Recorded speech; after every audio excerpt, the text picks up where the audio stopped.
Hey, John, what do you think? I've got this song here. Like, what about this? Why don't you help me out? There's this part here. I mean, I just am not sure. But look at these bits I have. What are you doing, Paul? This ain't it. I mean, you're bugging me right now, man. What are you doing?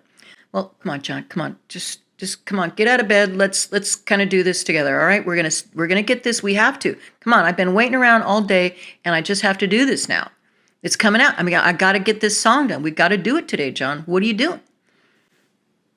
Paul, this ain't it, man. What are you doing? I'm resting now. Come on. All right. I'm going to go downstairs. Wait, have you got anything here? Have you got anything for me to kind of play with? Because I'm in that mood right now. I got to write a song. Give me something. You got some notes or something laying around? Okay, here you go. Here's something. Take it downstairs, all right? Okay, thanks, John. I'll be downstairs. I'm just going to be right there. Hi, I'm Jackie, and welcome to my bower. And this is a continuing story of the four Sam Mendes Beatles biopics. Today I'm going to be talking about movie number 3, but first I'm going to look back at movies number 1 and 2, where, movie 1 is Ringo, movie 2 is John, and just like everybody, their stories are about them trying to figure out who they are, what their life should be like, looking for a place to call home, looking for a little peace, looking for a little love, just like all of us, and just like Paul McCartney. Paul McCartney, movie number 3. And these are my thoughts as a big Beatles fan. I just love them. I'm not a Beatles expert or a Beatles historian, so that's where I'm coming from. And with Paul, I hope we get to know him a little bit better. Paul, to my mind, has always been a little opaque, and I hope that because Sam Mendes has access, we can find out a lot more about this guy. Of course, we know about him through his music. And I think we can all agree that this is not my opinion. I think we can all agree that it's a fact that Paul McCartney is a musical genius. Paul's journey is a lot like John and Ringo's. He's just out there trying to do his best, trying to figure life out, trying to get someplace, trying to say what he has to say, overcoming obstacles in his childhood, just like John and Ringo, and working through that and trying to figure out life, where he fits in.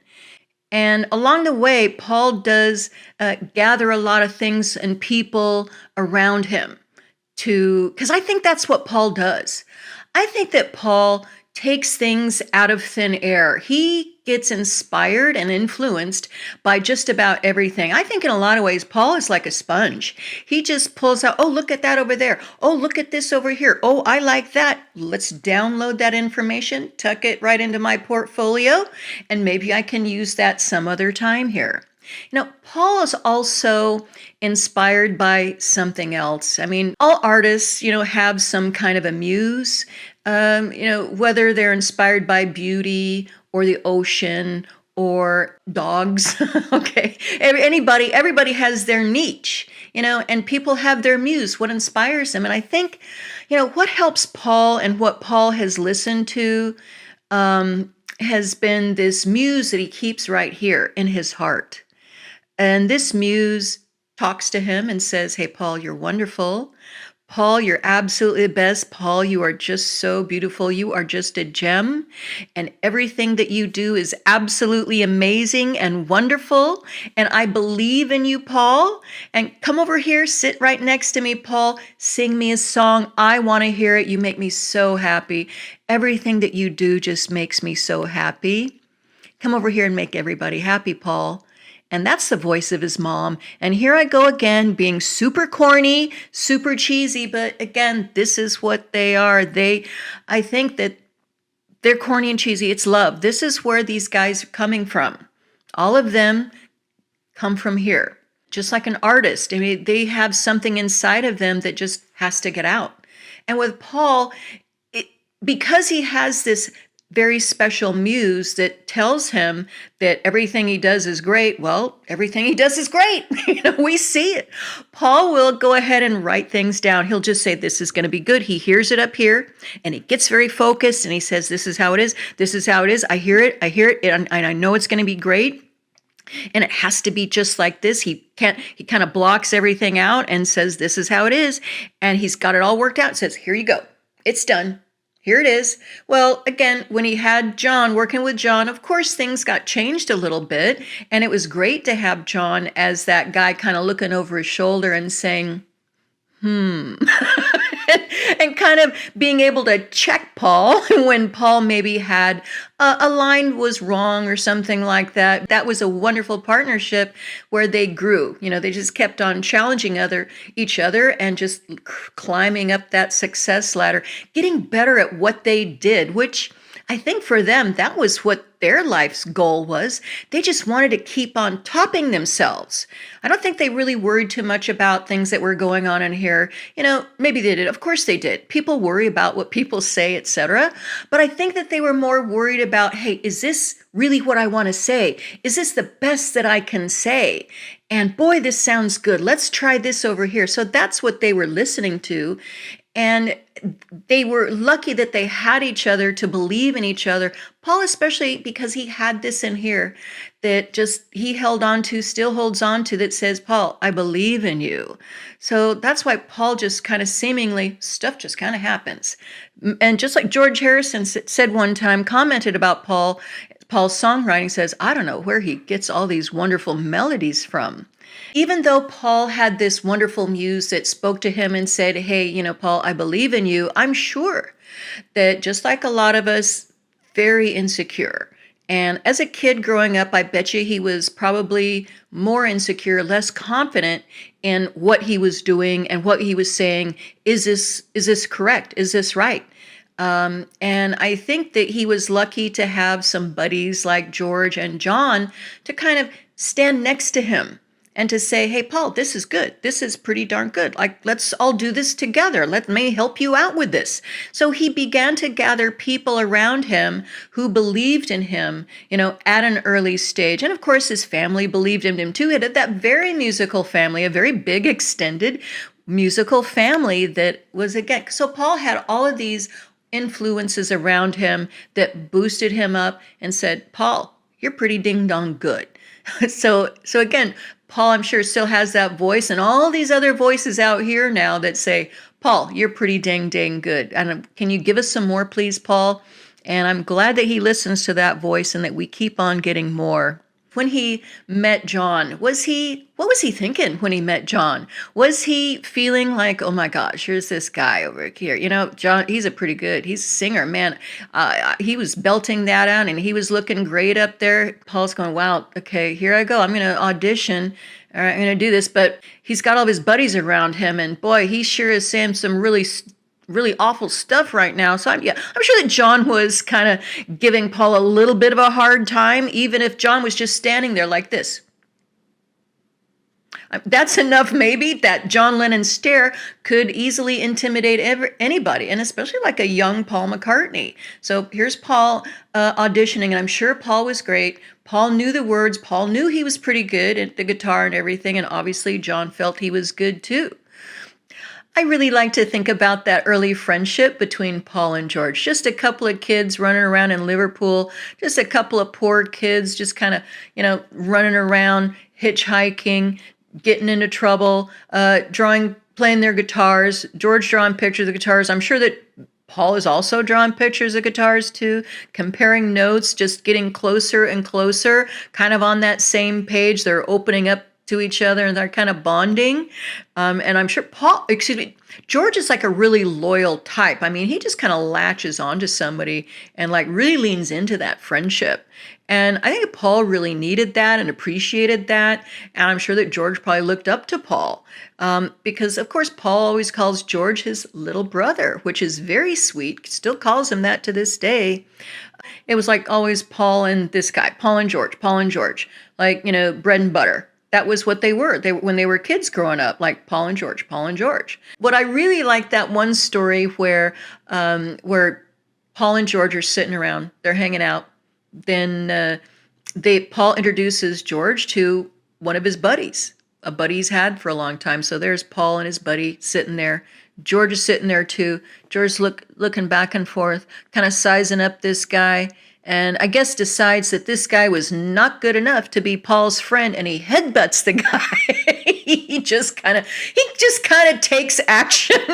This really sweet, lovable kid just kind of says, boom.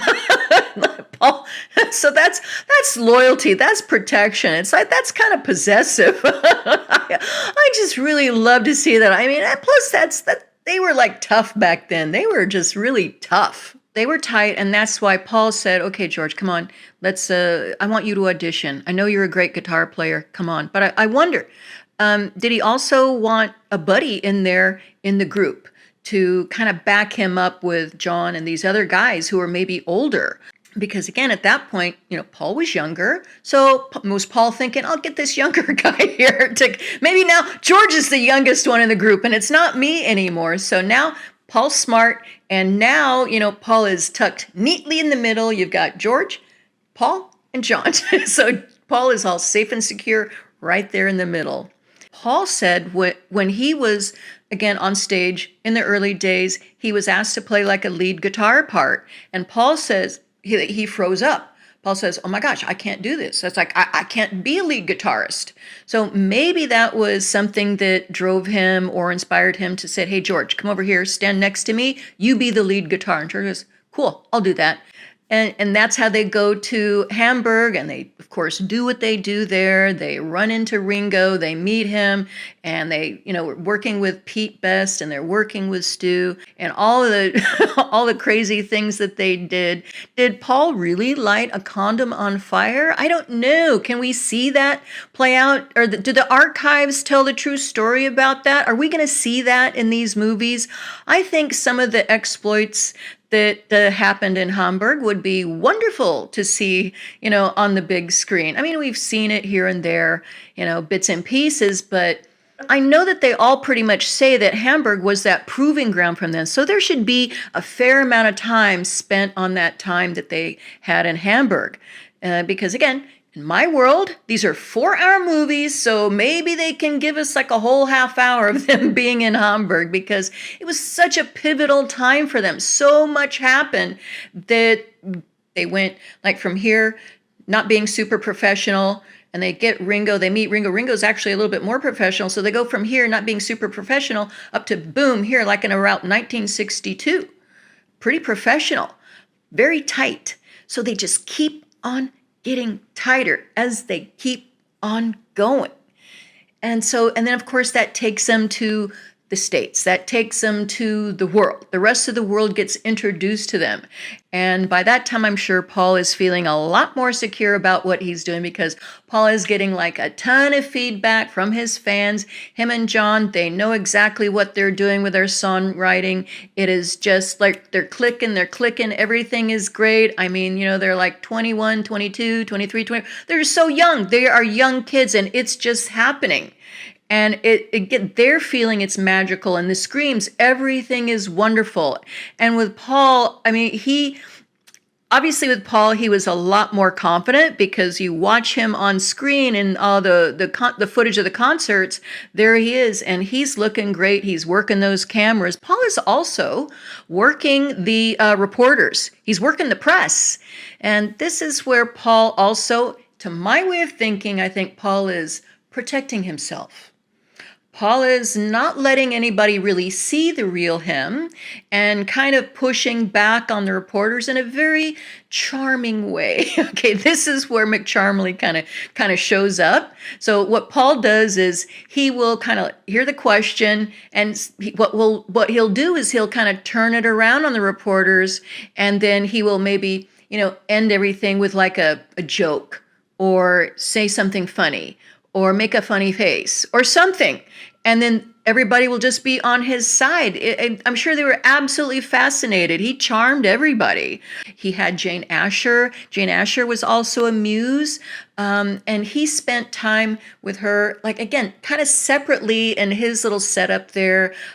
So Paul had these influences that were somewhat set apart and different from the others. John, I think, had his muse in here too. He just always had something driving him, making him do something. He would just go from here, there, always kind of staying one step ahead of things. And with Paul was maybe a little bit more precise or deliberate in what he did, and he was maybe a little bit more thoughtful and would just download information and just because he had that confident muse. So when Paul maybe wasn't super confident, or maybe things weren't working quite well into his mind, he would just kind of relax or dream, and then it would all just kind of come out. And so in 65 and 66 with him, things do get a little bit different. And Paul absolutely does need to be that PR guy because they're really getting torn apart. The press is not their friends anymore. It's just not like what it used to be. Things do begin to change quite a bit in the mid-60s. It's not just all bad, though. Of course, there's some good things that happen. Paul continues to progress. He travels, he listens to different music, he attends happenings, he's in London, he has all these different influences, has some different girlfriends, and has these experiences outside of the bubble of the Beatles. And to my way of thinking, Paul has stepped back a little bit. He's kind of elevating what he's doing in his way. Of course, John is elevating what he's doing in his way, and George is kind of elevating what he's doing and trying things out as well. And of course, Ringo's here just being steady and an anchor, watching everything, kind of keeping them all together, and also believing in his brothers, letting them know that, hey, I'm here, guys. Whatever you need, I'm here. And that's what, Ringo did with Sgt. Pepper. When Paul pulled Sgt. Pepper out of the hat in 1967, another concept that Paul gets, and he didn't pull out of the hat, he pulled it out of the inner portfolio. He gets this idea. Obviously, that voice speaks to him and says, hey, Paul, do this. Let's do this. This is going to be great. This is going to be awesome. This is the remedy for everything that ails you. We're going to do Sgt. Pepper. So they do that, and it's obviously a triumph, and everything changes. It even changes the world to a certain degree. And something else changes in the Beatle world when they lose Brian Epstein, in that same summer. And you can tell it really changed a lot from that newsreel footage we see of John, George, and Ringo. They're there at the station, and they have all the reporters there, and the guys are just looking shell-shocked and stunned. They don't know what to say. John gives a great eloquent speech. He says exactly the right thing. But Paul isn't with them. He had gone on ahead to London, and I don't know why he did that. Maybe he went ahead to kind of take care of business.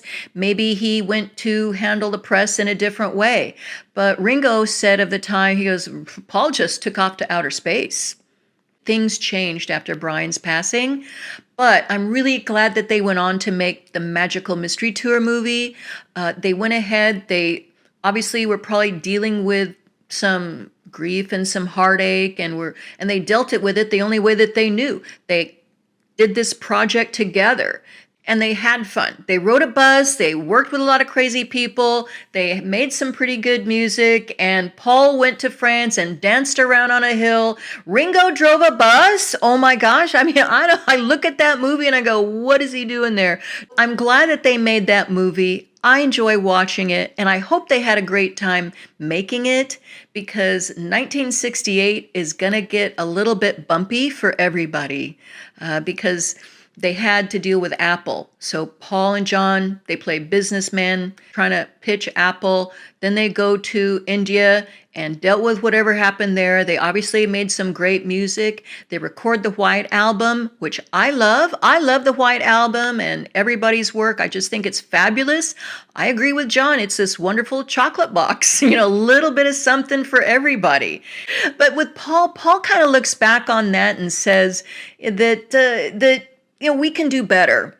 And Paul isn't necessarily satisfied, even though I think he's got the best line ever that says, oh, we made it, it's sold, it's a bloody Beatles White Album, shut up. That is, I think that's the quote, but oh my God, I love his quotes. He really is the PR king. But he says it was still a fractious time, but the other guys, Ringo says they were playing as a group. So they all have different versions of the same event. So that's why it's important to see all these four, what they were thinking, what they were feeling as best as we can get it, what Paul was experiencing. Paul evidently had a different experience with the White Album. John had one. Yoko was hanging out there. She was watching. They had that budding relationship.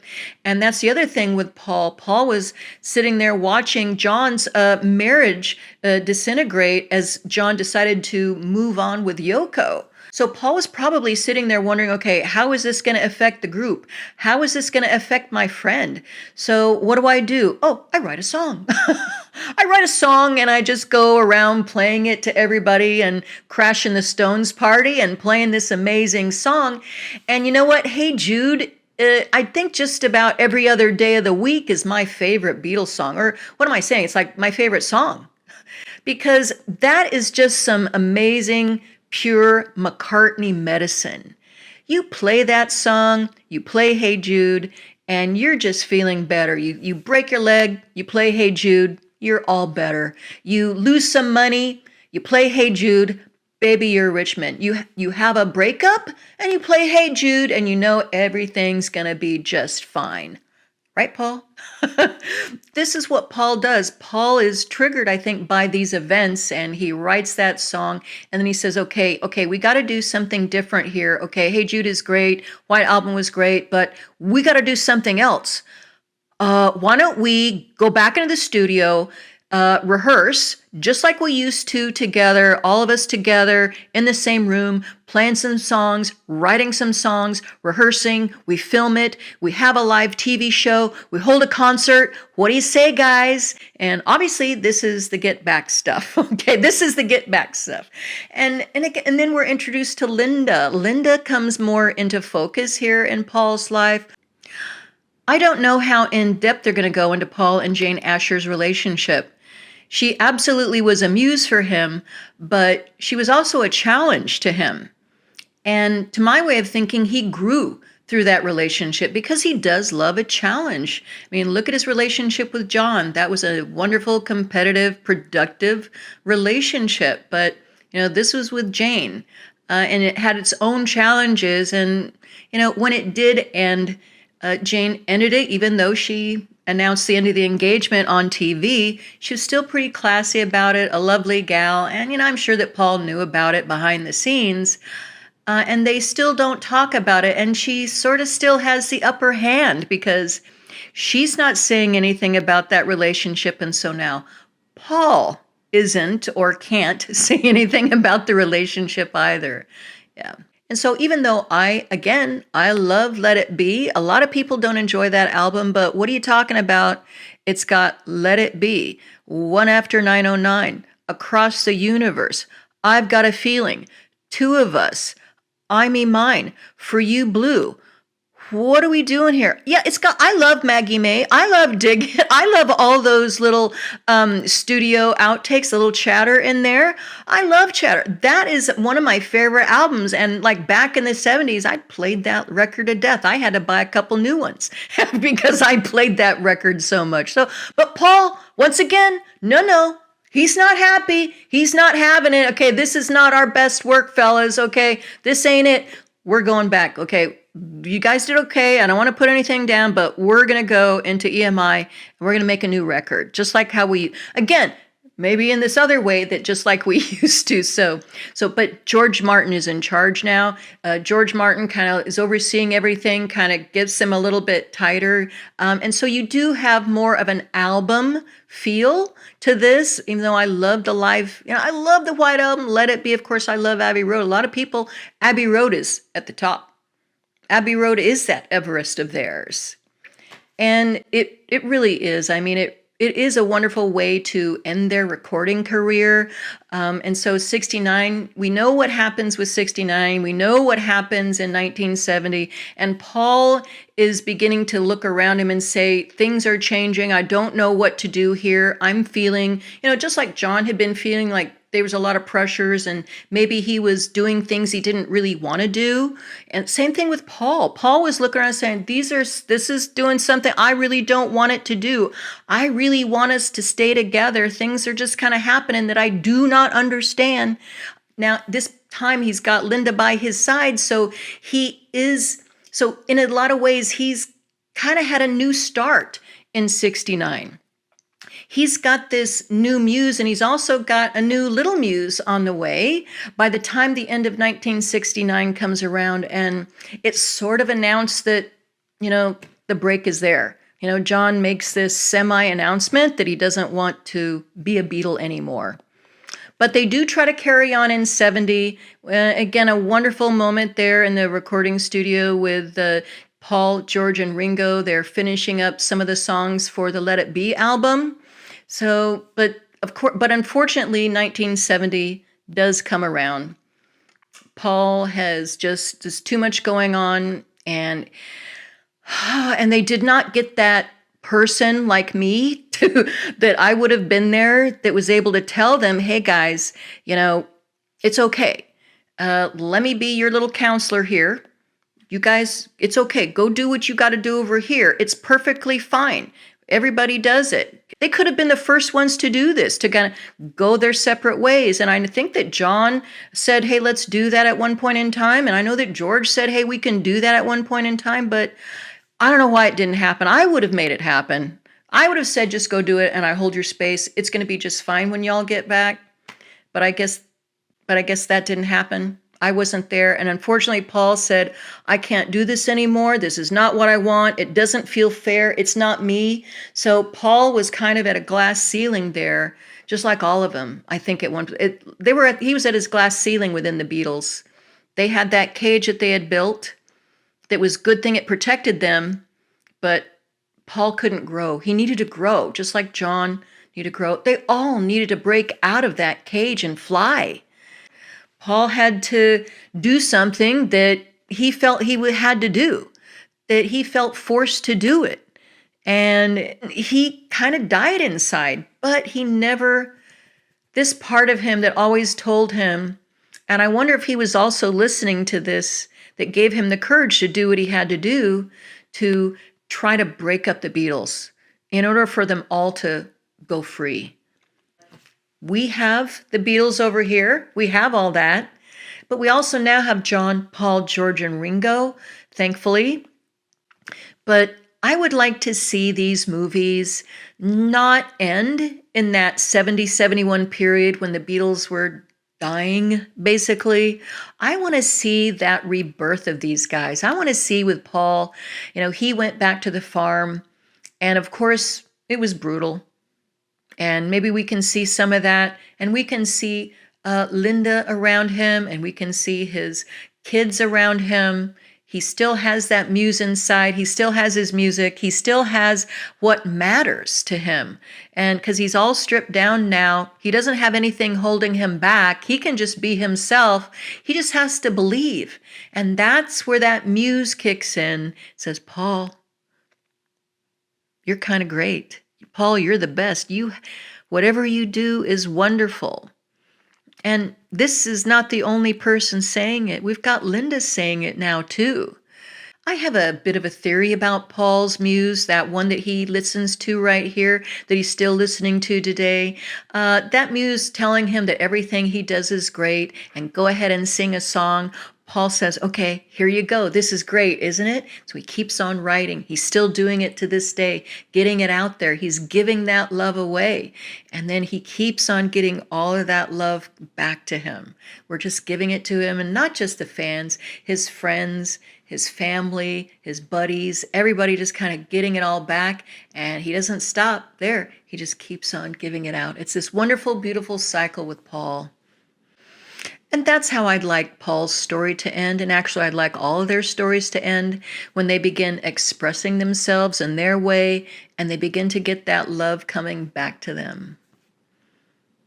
So thanks so much for being here. And until next time, peace and love one another.